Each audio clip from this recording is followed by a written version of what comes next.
coming up on More Than Before. You can't compare yourselves to your parents because they are 20, 30 years ahead of you.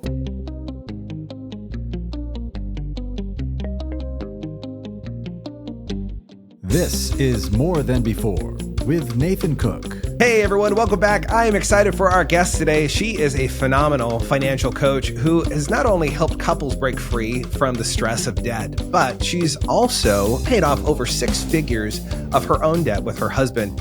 And she's living debt-free today. And I'm really excited to dive into her story more. She's a mom, she's a wife, and most importantly, I think she is a friend of mine. It was so exciting to get to meet her over a year ago today as we're doing the recording. Katy Hylander, thank you so much for joining us. Welcome to the show. How are you today? Good. Thank you so much for having me, Nathan. It's so fun. It's been fun to kind of go through a little bit of your journey. When we first met, I started looking at some of your videos that you have on social media, specifically Instagram. You have such a fun flair for what you're doing in the financial world. But a lot of people, I don't know, there's just a dreariness or a drudge to it of like, oh, we're going to learn about finances. You actually make it really fun. So you have some really great content, but I'm excited to dive into your story today of kind of how you got to where you are. Give us a little bit of a lowdown. Where did you grow up and what were some of your early childhood memories? So I grew up right outside of Houston, Texas in a little, well, it's not so little anymore, a town called Sugar Land, Texas. If you go to the grocery store and you see the Imperial Sugar Company on any bag of sugar, that's where Sugar Land is located, and that's where that company was from. And I am a only child of a single mom until I was around 9 years old, and things were tight. And we lived in a 1-bedroom apartment until I was in first grade. And then we moved out to the suburbs, and just money has been very present and very kind of in my face of, hey, my bio dad never paid child support. And my mom had to do it all on her own in the 80s and 90s. And she was still able to save money, purchase a home, send me to college, all these things that take a lot of money. And so it was just, once I became an adult, it was, how did she do that on such a tight income when my husband and I are making this awesome income and we feel like we can't even make any ends meet? Yeah. Or do that for our own children. I mean, it's crazy too. Like it's interesting. You talk about your mom, single parent income, specifically your mom during that time. My wife also, similar situation, when she was growing up, although her dad was still kind of around, but it's interesting to look at your parents from where you are right now and to realize the amount of sacrifice that they've had. And, obviously later on, after you were 9 years old, your stepdad, who you actually call dad now, came into your life, and you've had some really huge pivotal people in your life who've taught you things. I'm curious who early on, obviously your mom's going to be one of those people that truly had a large impact on you, but I'm curious, who are some of those influences early on in your life that you recall going, man, this person was a huge influence in my life that truly helped me to become the woman that I am today? My grandparents, both on my mom's side. So my grandpa, who was kind of the only male figure in my life until my dad, Richard, my stepdad, came into the picture. His wife, my grandma, and then my grandma Nank, which ironically is my bio dad's mom. She was from Staten Island, so she had this thick accent, loved hearing her talk. She was blind. And but she was born with her eyesight. She had this disease called, I believe it was retinitis pigmentosa or something along the lines. Anyways, some of her retina would fall off throughout her life. And by the time she was in her 20s, I believe it was, at least for sure 30s, she had 0.1% of her vision. And she never let that stop her. And she was probably one of the most positive people that I knew. And it didn't, and I think about that now as an adult, and I'm like, I can see I have awesome vision. I need reading glasses at night, but other than that, my eyes are tired, but how bitter I feel like I would be bitter if I couldn't see anything, but she never was. And so seeing the positive and seeing the glass half full in life can make your life so much better or so much worse. And I admire Grandma for that. And just even the tenacity, it's interesting because the tenacity between Nank and then also the tenacity of your mom, like two powerful women with a happy demeanor, right? But also like this tenacity to move forward no matter what happens. I mean, your life, you've had some pretty big rejections in your life. I mean, you weren't able to get on the volleyball team at a certain point. I mean, that was a huge blow. How old were you when you got cut from that team? I was 7th grade. And I wasn't even on the team. I didn't even get on the team. But there was a persistence and a tenacity though that you wanted to play volleyball, right? Tell us a little bit about that. Yeah. Well, so very important. It's a 7th grade. I was a 7th grade girl. And I wanted to be on the volleyball team because I liked their uniforms. They had cute uniforms. They wore spandex shorts. I wanted to be part of that group of girls, and I was not. They did not allow me on that team. So those are the important things to know about this. But I did want to be part of something because my mom told me that I needed to be part of some extracurricular activity. And so I tried out the first time that I could be on any school team was 7th grade. I liked the uniforms, so that's why I went out for volleyball. And I made it to the final cut, but then I got cut on that day's tryouts. That night I came home and I started practicing. They had us go through multiple different drills, and there were some drills that I couldn't do just because I wasn't on a volleyball court. But there were others like ball control, passing to yourself, setting to yourself, that I could control those. And so I started practicing those the day that I got home. I ended up that following spring, my mom said again to me, you have to be part of some extracurricular activity. So springtime is either track and field, or she was going to make me be in the band. I have a lifelong love of running now, and I have run half marathons, full marathons. But yeah, I was part of school sports, and that next summer, the summer between 7th and 8th grade, I did do some camps, which I did not do the summer before, and I made it 8th grade team and played through junior year of high school. Wow, that's really cool. And to those of you listening, you might be thinking, okay, well, that seems like a little insignificant. But no, I think it's a huge piece of her story, because I think that's really one of the first big rejections that you had in life. And then as you fast forward through other parts of your life, like trying to get into college, like that was a rough period. In fact, for those of you listening, you heard early on from someone else of, their daughter being rejected from college and how difficult that was as a parent to deal with that. For you, that was something that happened a couple times, right?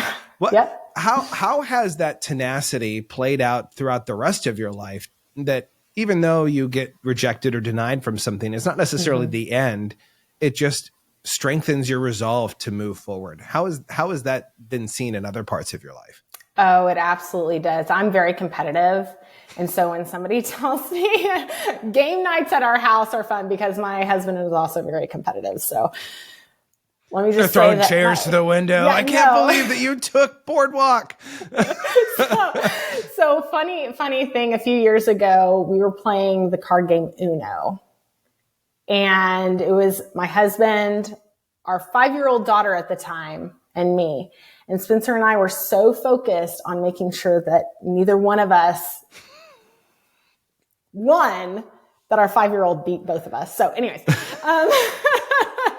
back to tenacity piece. It was almost, to me, the rejections were not it didn't push me down. I mean, it may have pushed me down, but I just popped right back up and I said, okay, that's just something I have to jump over now. And I'm going to prove it to myself that I can. And I'm going to prove it to other people who don't believe that I can, that I will. And, that could maybe be good or bad.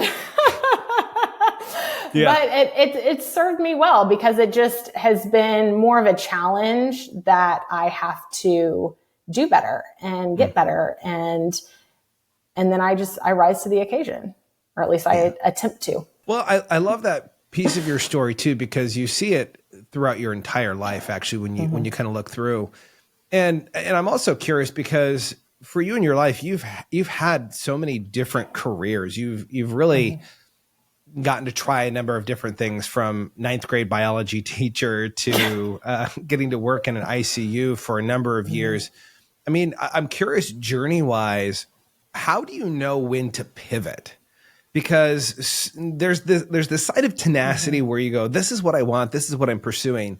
And maybe there's a pivot to keep moving that direction. But then there's also a pivot, like you literally went into completely different careers. And to most people looking at it might go, I don't see the connection with that. Yeah. I'm curious for yourself, when is it time to pivot?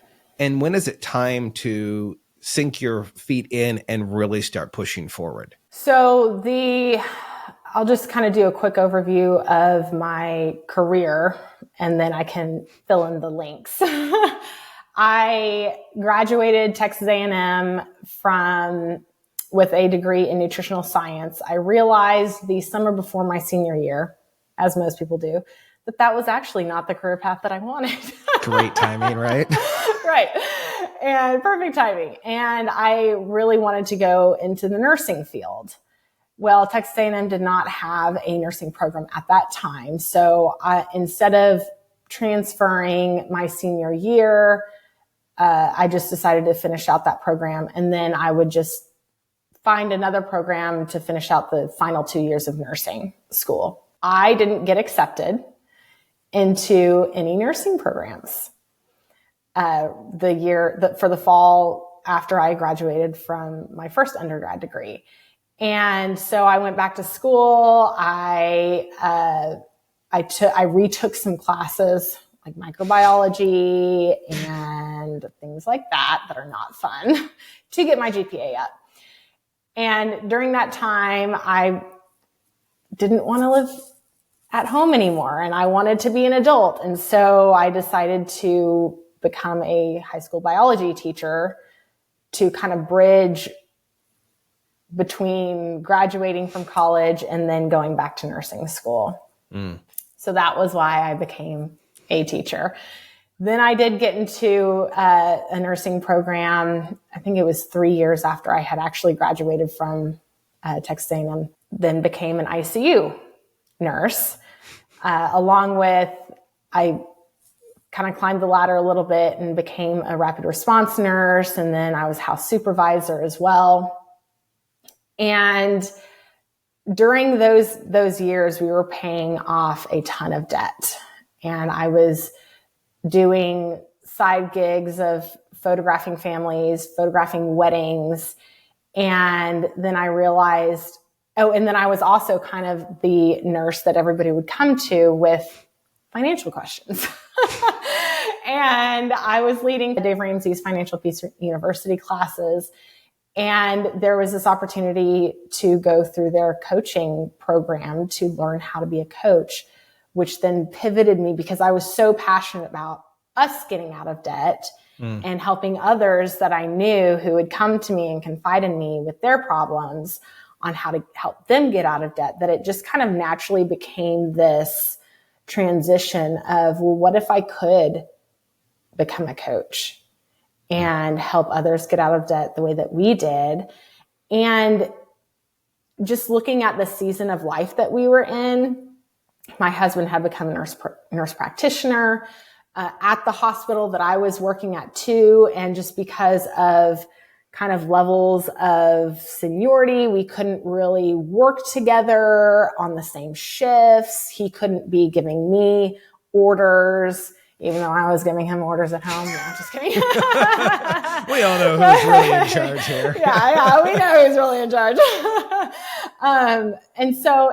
And because his work, he worked every other week, which means I could only work every other week, which put me on a part-time position. And just because of the stress level of being a rapid response nurse in ICU, I started feeling very anxious when I would get to work that I had lost my touch, and I didn't want there to be any bad outcomes because of my lack of confidence or because I just wasn't in the hospital weekly. And so that really helped. I had felt a tug and a pull to step out of nursing for about a year before I did it. But during that time, I was also building up my coaching practice just to prove to myself that it could be viable and that I could do that.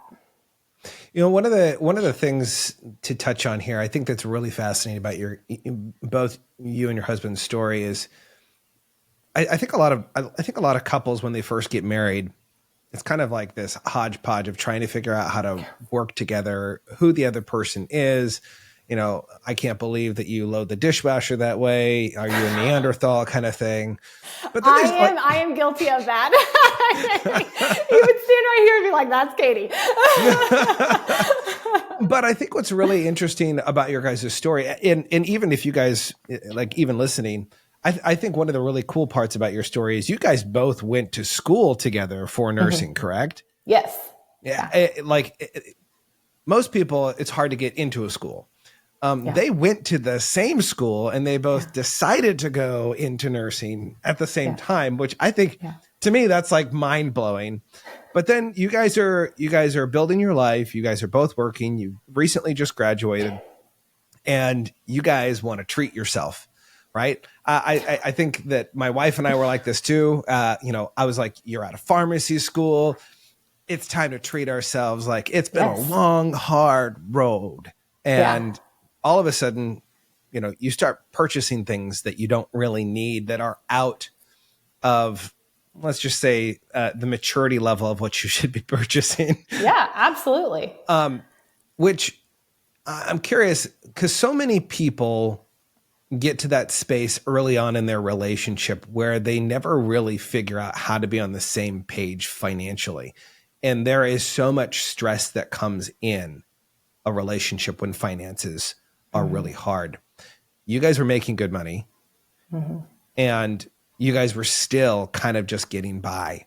What was that point in your guys' marriage where you realized you needed help, that something needed to change in order to have more than you'd ever had before? So I can't speak to when that realization happened with Spencer, but for me, I can tell you exactly where I was. I was in our living room and I was sitting at the desk and I was looking at our finances and going back to my mom getting paid, I think it was $30,000 a year. I mean, nothing, right? Nothing she was being paid. And she was still able to save for my first undergrad degree. Let me specify that. My first undergrad degree. And tuition paid for, books paid for. I mean, everything was paid for. And here Spencer and I are making likely triple what she was making. And we couldn't set any money aside for the one child that we had at the time. We now have 3 for her college education. And it was because we were spending so out of control. We were making purchases because we could afford the monthly payments. And it was stealing from our daughter's future. And I felt this huge wave of guilt. Like, how can my mom, being a single mom, have the maturity and responsibility of managing her money so well that she can purchase a home and send me to college on just her income? I mean, she bought that home and started that college fund prior to marrying my dad. And it hit me so hard. I mean, I can still I feel that guilt and that shame in that moment. And so I don't know what it was for Spencer, but that was the moment for me that I realized something needed to change. And what's interesting is I know that he and I talked about it. I don't really remember those conversations, but I remember confiding in one of my best friends, Rachel, about our situation. And she gave me the old school Dave Ramsey Financial Peace audio CDs. Like she had them in that old CD zip case, right? By the way, for those of you listening, CDs were before MP3s and after cassette tapes. Cassette tapes, yeah. You can tell how old I am. Anyway, she gave those to me and she said, Katy, this changed our lives. You need to listen to these and it's going to change yours. And so we were on our way down. We were living just north of Tulsa at that time. And we were driving down to the Houston area to visit our parents because his parents still lived in the Houston area too. And I snuck those CDs into the truck that we couldn't afford. And we got down the road and I popped them out and I was like, oh, look at these. We should probably listen to these on the way down. And so we did. And by the time we got to Houston, we were like, this is the plan that we've needed. This is the help that we needed. And we took it and ran. And I am so thankful for having a spouse and a husband who recognized that there was something that needed to change and being on board with the same plan. I cannot imagine being married to somebody who would not step beside you and become a teammate for having a goal that you both want, right? It's just, how do we get there? How do we agree to get there? Well, together? I love what you say about you both wanting it, because that is true. Right. In a relationship, you both have to want the same thing. If you guys want different things, you guys are going in different directions. Right. And I hope you hear what she's saying right now, because this is a huge piece.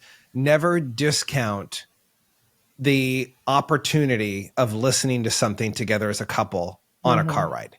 Like some of the best conversations, some of the best times of growth between me and my wife are a car ride to the coast for an hour, or going down and seeing grandma and grandpa that are 2 hours away. That small time investment of listening to something that encourages both of your hearts moving in the same direction to spark conversation is huge. And those are times that actually my wife and I, we covet a lot now, you know, whereas we used to like listen to music most of the majority of the ride. Now we're at least trying to listen to something where we can both grow. And it's always interesting because now we're kind of in this place where we're like, hey, I found this. Oh, look, we should listen to this one. It's about patience. This would be great for you, honey. Like you guys are storing up in your head of like, this might be the perfect podcast for us to listen to on this drive. Yeah, absolutely. Yeah. And you know, it's funny because also being in a space where there aren't distractions, where you're not listening to something. Now, Spencer and I will go on walks around. We've got this little circle around our neighborhood that when the kids are in school or maybe when they're taking a nap, we will walk this little loop 3 times. Sorry, I just hit the desk. Just 3 Calm times. down, And it's okay. I know. We'll just walk. It'll be about a 20-minute walk if we go around the loop 3 times.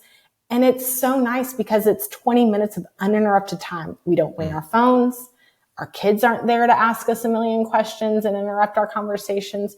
But that's all. I mean, just having some time, whether it's on a car ride and listening to something that sparks conversation, or just some quiet time where there aren't those distractions and you can have a conversation. It's so important for relationships. Absolutely huge. And not even just relationships with your spouse, but also relationships with yourself, of understanding who you are. I'm curious early on, like what kind of child were you? Were you the outgoing, bubbly, like, look at me, or were you the reserved, like, don't talk to me, I've got my own thing going on? Like who were you as a child versus who you are now as you've grown and as you've matured in your life? I definitely didn't want attention drawn to me when I was little. I never was on the talent show. Like, nope, don't put me on that stage. So I was definitely reserved. I still feel like I'm very reserved as an adult. Like get me in a room full of people and I'm more apt to be quiet and not talk and just listen and take in. I am not going to be the one that's trying to bring the life to the party, get people to talk to me. I am happy as a clam to just sit back and observe and take in, which I think is funny because when you look at people's Instagrams or their social media profiles, you think, oh man, they're so extroverted. They're so, they would be the life of the party. And I'm like, no, not me. But, I'm making all these videos with just me in the room. Yeah. It's just me in the room. And so I can be however I want. I mean, just like now, it's just you and I, and there's nobody else in this room, or at least in the room that I'm recording in. And so I will say I lean to more one-on-one conversations than I do having all the attention on me in a big crowded room. How important would you say it is to be grounded in who you are before kind of even going into a large setting? Because I find that a lot of times we have a hard time unplugging, right? People are going to networking events, or people are going to this event or that event or church or fill in the blank. We're always out and about, but we never stop long enough to really ground ourselves in who we are. And when we don't do that, I find that we meld into who we think other people want us to be. How important has that been in your life to make sure that you're well grounded so that maybe you don't step out of the boundaries of what you want to operate in? Yeah, I think it's very important. I struggled with that, mainly prioritizing my time. And I finally realized that I needed to have a set rank of priorities in my life and operate off of that. So the top is God. I want to go to church on Sundays. So if there is going to be a conflict of interest, church trumps that. I want to make sure that my children know the Lord. And so we pray before we eat. We pray at night. We talk about things that are hard and we don't understand. And how does that play into things? Why would the Lord allow this to happen, but not this to happen? And so having those conversations. And then the next priority is my family. So if there is a conflict between meeting a client of mine during the time that my kids are home, I'm not going to offer that. I'm not going to use up my family's time for work or for friends. I mean, I do have, maybe monthly girls' nights or something with some of my friends, because I do also think that it's important that my children see that I have friends and that I do have priorities with friends, but my family's not going to come second to that. So making sure that I have filled those glasses with my kids and my husband before I schedule anything with friends is also very important. And so it's not all things are equal. It's this comes first, this comes next. And then it's been a lot easier to say no to things, because I'm also horrible at saying no to things because I feel like I need to give an excuse. Like, why can't I do this? Well, I can't do that because fill in the blank. And I've realized now that, and I still struggle with that. And so sometimes my excuse or because is I say, because I have another commitment, but they don't know what that commitment is. That commitment may be to my family, to tucking my kids in that night, or maybe it's a commitment to our budget because we just simply can't afford that right now, but I don't need to expand on that. And honestly, I don't need to expand on why I can't do something either. Yeah. But, I do find that it's very important in the way I live to have those priorities. Well, and I love what you're saying, because the expectation that you have to give a reason why you're not doing something or why you are doing something is really big. And it's funny because even recently I've noticed this in my replies to text messages or a reply to an email, where maybe it might take me a couple extra days to get back to an email that I know I want to respond, but I just don't have the time to give it the right amount of thought behind it. And there'll be moments where I catch myself saying, oh, I'm really sorry, I got caught up in family things, and, fill in the blank. At the end of the day, your responsibility is to respond to that and not necessarily give an excuse or give a reason why. And the reason why I love this so much is you truly have decided to have a small inner circle of people in your life. Like, community is important, but usually when we think of community, we think of Facebook and social media, a huge community of hundreds of people that we're talking to on a daily basis and that we're pouring in their lives. But one of the cool things that I find about you and your life is that you guys are very intentional about the people that you surround yourself with.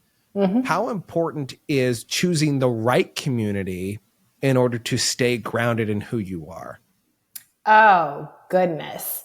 They're supposed to be your cheerleaders. Your community is supposed to be your cheerleaders. And so finding friends because you can't pick your family. Yeah. Right. Sometimes we wish we would, but you can't pick your family. And so having the people who are around you, who you allow to speak into your life, who you respect what they have to say, who encourage you and not encourage you in things that you shouldn't be doing. Destructive ways. Yeah. Yeah, absolutely. And oh gosh, it's so important. And we had an opportunity or a potential opportunity to move away from where we are. We live in the Tulsa area. And it was so hard to think about starting over as far as our friends group. I mean, we wouldn't not be friends with our friends group, but we wouldn't have that group of people that we would hang out with every month, every other month. And it was scary. And I have a lot of friends who live here, their families live here, and they're like, well, isn't it hard to live away from family? And it is. It is. Neither one of our parents live here or siblings. My husband's sister doesn't live over here either.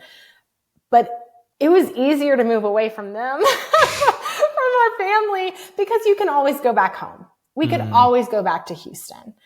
But your friends, like I think about going back to Houston now, and we have friends there, but they're not all the same friends group. We've got this couple and this couple who know each other, but they only know each other because of us.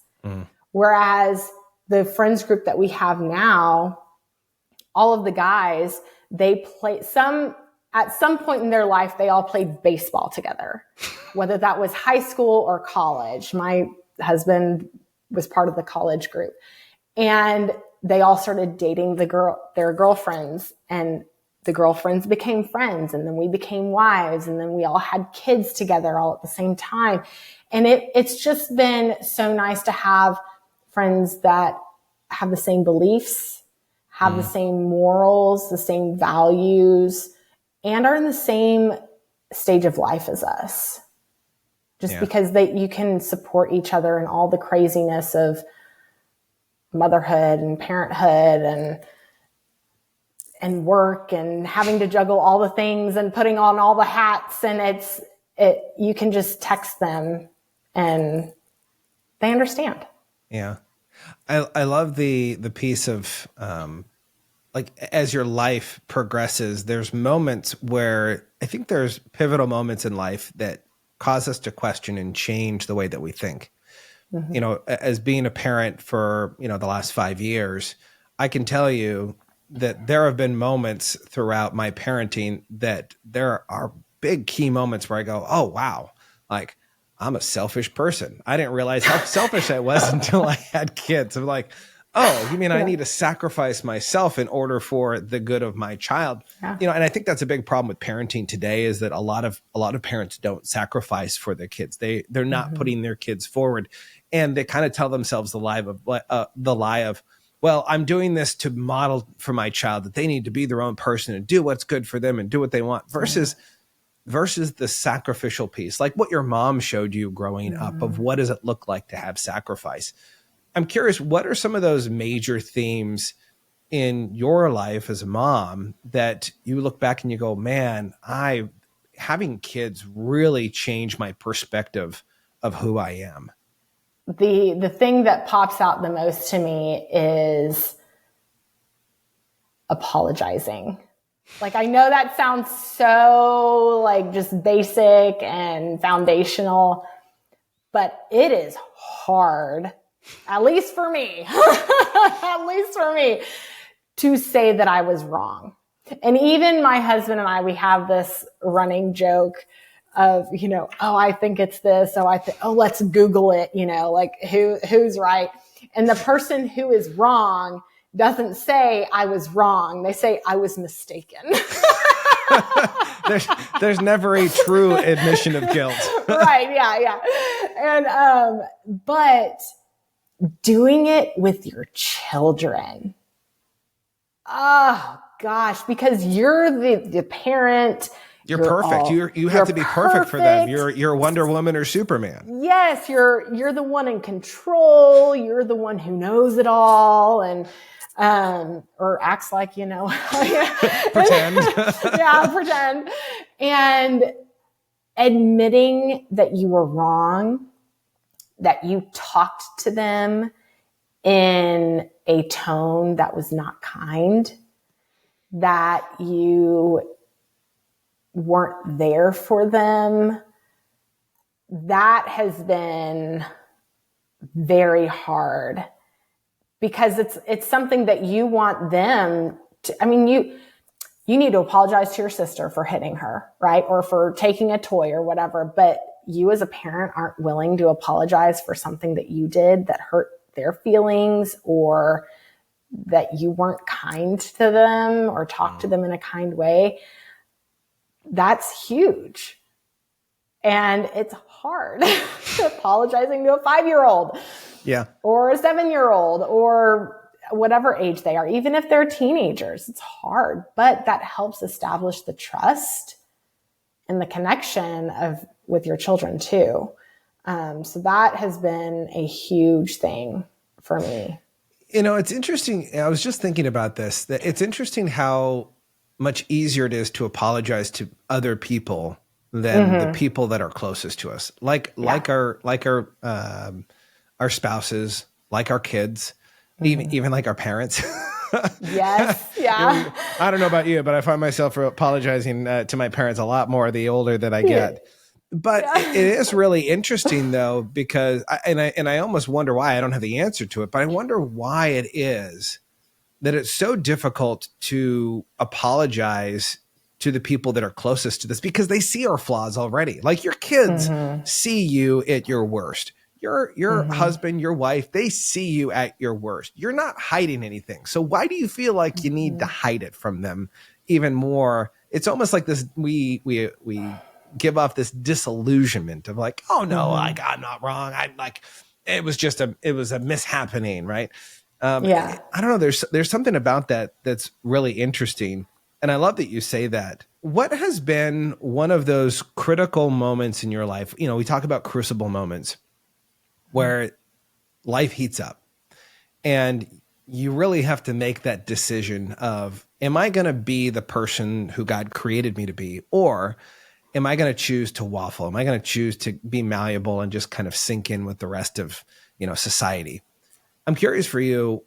Can you recall a moment in your life where you were in one of those crucible moments where maybe integrity was, had to be checked, and you had to say, no, this is who I need to be. Maybe there was a sacrifice that came afterwards, but What's a crucible moment for you that you felt, man, I really had to stand up for who I know I was created to be versus going along with what the crowd was going with? Okay, so there's one thing that pops out to me. I've always had a hard time sharing my faith because I don't want to offend anybody. And I had a patient who was going to die. He was going to die. And he was young. He was 24. And he did not believe in God. He was atheist maybe. I don't know. He believed in something with like Agnostic. the raven. Yeah, but like he believed in signs of ravens and like, I don't really know. I don't know. It was strange. I don't remember. Yeah. I don't remember what he believed in or what he didn't believe in. I know he did not believe in God or Jesus. And I remember texting my pastor. Oh, and I was told in report, do not talk about God or Jesus to him. And I just remember the weight of, oh my goodness, he's not going to die on my shift, but he is going to die. He's got an illness that is going to kill him, and probably in the next year. And I remember texting my pastor and asking, what do I do? I feel like I need to talk to him about this, but I'm uncomfortable talking about my faith. But then how do I talk to him about it when I know that he does not want to be talked to about it? And also his illness, he couldn't really talk either. He could understand and he could nod yes or no, but he couldn't converse. Articulate. Yeah. And he said, just ask if you can open up that conversation. And he may say no, and that's okay, because you know what? It's not your job to save him. I was like, okay, you're right. It's not my job to save him. That is not my burden, but I can at least approach the conversation. And so, I don't know if this was the right time to have talked to him about this, but it was the longest time that I was going to be in his room for an extended period of time was when I was bathing him. And so I was giving him a bed bath, and I asked if I could talk to him about God and Jesus. And he said no, but I asked. And I remember feeling proud of myself. I don't know if that's the right term either, but maybe courageous that I actually spoke about that. So I don't know if that was the answer to your question or a good one. Well, I don't think it has to be necessarily an answer to it. The answer. It's not the answer. Right. Well, technically, I think that is the answer to the question, though. Yeah. And with where we are in our life, it's so crazy to me how many people shy away from their faith, especially Christians. Mm-hmm. Christians specifically shy away from their faith. And it's so crazy to me how many people that I meet on a day, like I remember this. So, we met in Tennessee and, the Bible Belt, everyone knows that, right? And I live here in Portland, Oregon. Like someone who moves from Portland, Oregon to Tennessee, I had a client that did this. He moved out there, and when I went out there and I went to see him, before I got there, he said two things. First of all, everyone will always ask you, what do you do for work? I'm like, okay, yeah, that happens here too. Yeah. And he said, but then everyone will ask you what church you go to. Like without fail. And I was like, yeah, sure. Like they're going to ask me what church you go to. Sure. And I get there, and it was alarming to me. It was crazy to me that people actually asked you what church you went to. What you believe was something that was really important. And what's really interesting about this is that we live in a world where, like, at least where I'm at, Christians do not profess their faith freely.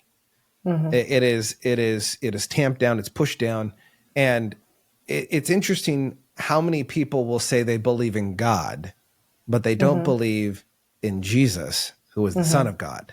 And there's a very big distinction between believing in God, believing in Jesus, and believing that Jesus was the Son of God. Right. And so I completely relate with what you're talking about, though, with faith. How instrumental has faith been to you in your life? Oh, it's been a huge part of my life. I've grown up in church since before I was even born. and I've believed in God. I believed in Jesus. I believe that Jesus died on the cross for our sins. But I was not saved. I did not ask for his forgiveness. I thought I grew up and yeah, I believe like that's just, it's like the sky is blue and the water is blue and that's just how, and you breathe in air. That's just how it is.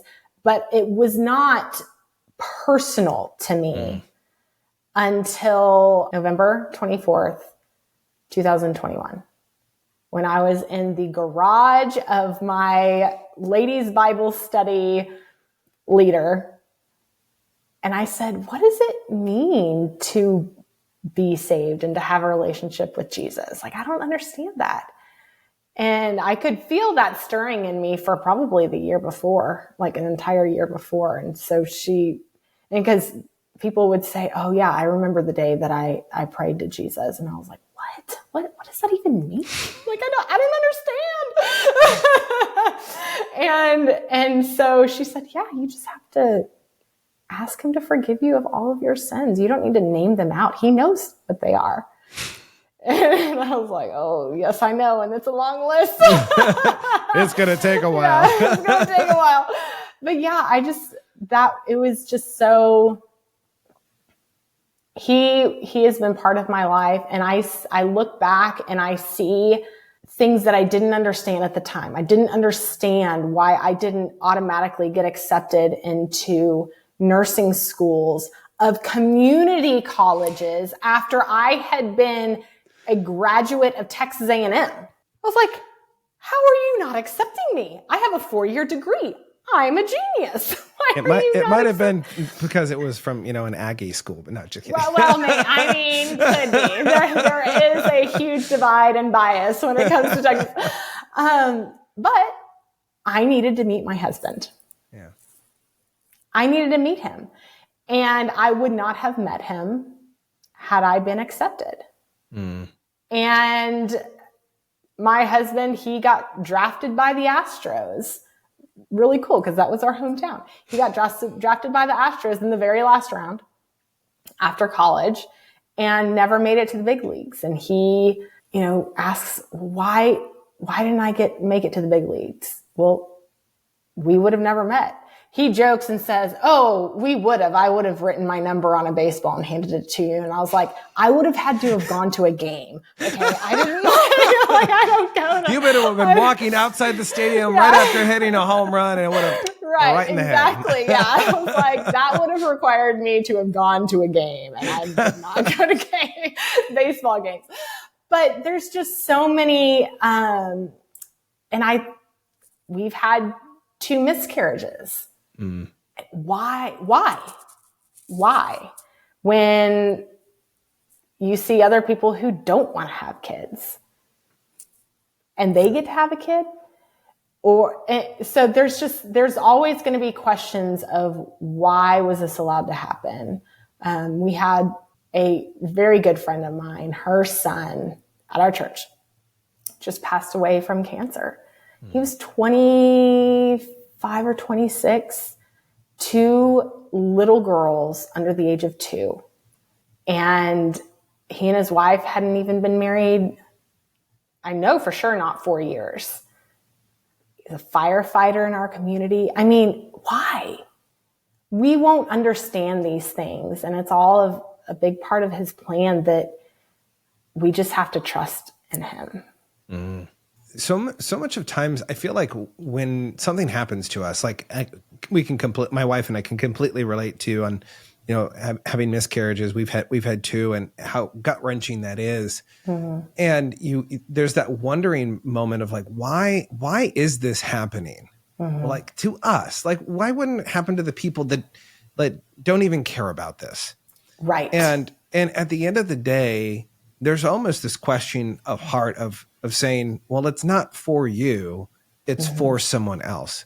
When we had our last miscarriage, it was surprising to us how many people we found out around us who had just recently had miscarriages, and we'd walk through it. And the cool thing about that was that we've been able to truly talk and relate and to communicate with other couples who have gone through that. I've had guys who have messaged me in the middle of the day going, I don't know how to support my wife through this right now. What do I do? And I think God gives us experiences, not just for us to learn lessons from, but for us to teach and guide other people along in their journey of life. And that's one of the great things that you do, that you've always done in life, is you learn and you teach. It's that don't just give a man a fish, teach a man to fish, and he will eat for a lifetime. Yeah. I've absolutely loved our conversation. You know, I have one more question here for you, Katy, but before I ask it, for all of you that are listening right now, I want you to go check out Katy's Instagram. It is absolutely amazing. There are so many great little tips that you'll get from, wherever you are in your financial situation, whether you're doing really well or whether you're having a hard time. If you go to her Instagram page and you follow her, you are going to laugh your head off by some of the content that she puts out. But there's also going to be some content in there that you go, man, this is really beneficial. This is really good. I want to send this to my spouse. I want to send this to my good friend. It can have a huge, tremendous shift in people's mindset. And I know that you've had multiple clients who have shared your content that has transformed the lives of their friends because they started to learn the principles that you teach. So make sure you go check out her content. Go find her on Instagram. You can search Katy Hylander. That's KatyHylander on Instagram. Follow her. You're going to love what you see there. But Katy, we live in this world, and I've heard you talk about this, but we live in a world that is constantly trying to sell us something. Yeah. They're trying to sell us the newest improved gadget, a new car, a vacation, plastic surgery to look better, supplements to make you feel better. And the list goes on and on and on of all the things that we need to buy. And there's a danger. And I think you've experienced that danger in your lifestyle early on, and you've had that shift. But I'm curious, what's the danger of comparing your life to others? And what encouragement would you have to couples who find themselves in this monetary rat race, making financial decisions that seem and may appear like it's good in the moment, but in hindsight, they're really just destructive? Yeah. Well, when you compare yourself or try to keep up with the Joneses, it is stealing your joy for life. You will not be content. It will not fill you. The danger with social media and the way that we are now all connected via the internet just means that you can see everybody's yard. You can see in everybody's home now. It's not that you get to only catch up with them once every 5 years, 10 years at high school reunions. You catch up with them every day. And so there is a danger in seeing, oh, well, this person was able to go on this spring break trip or this summer trip or this Christmas trip. Or they just bought this new vehicle or that new vehicle. I mean, Americans and our vehicles, we are so prideful for those things. And what you don't know is how they paid for it. Because wealth is something you cannot see. You cannot see wealth. Wealth is the amount of money that you have in the bank, the amount of money you have in investments, the amount of money you have in your home. What you know when you look at a trip or a vacation or the clothes or the shoes or the cars or whatever it is either let's just say it's a $10,000 trip. Okay. They go on this awesome trip. They are either $10,000 less wealthy monetarily, the experiences, whatever is that, anyways, they either have $10,000 less in the bank or they are $10,000 more in debt. That's all you know. That's all you know. And not that we should be putting all of the weight of what makes us wealthy and what makes us rich on money, but you also don't want that to overshadow just your life. Like what is a rich life to you? What does that mean to you? And not like you're swimming in a bathtub full of Benjamins. Think about it as like when you describe a cheesecake is rich. It sticks to your bones. It's fulfilling. What is that for you?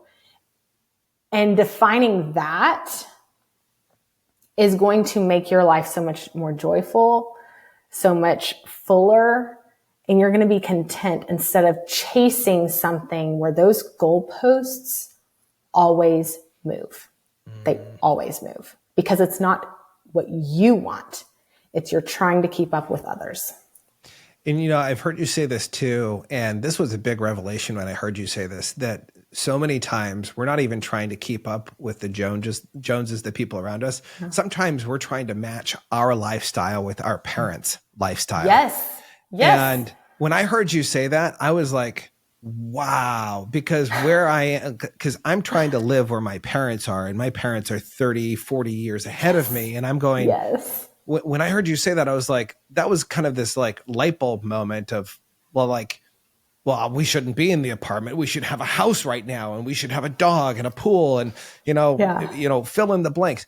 And maybe even speak to that for a moment of maybe that epiphany, that aha, because I think we've heard the Joneses piece of like trying to keep up with people on social media. And maybe we look at that and we're like, oh yeah, I kind of do that. Maybe I kind of don't.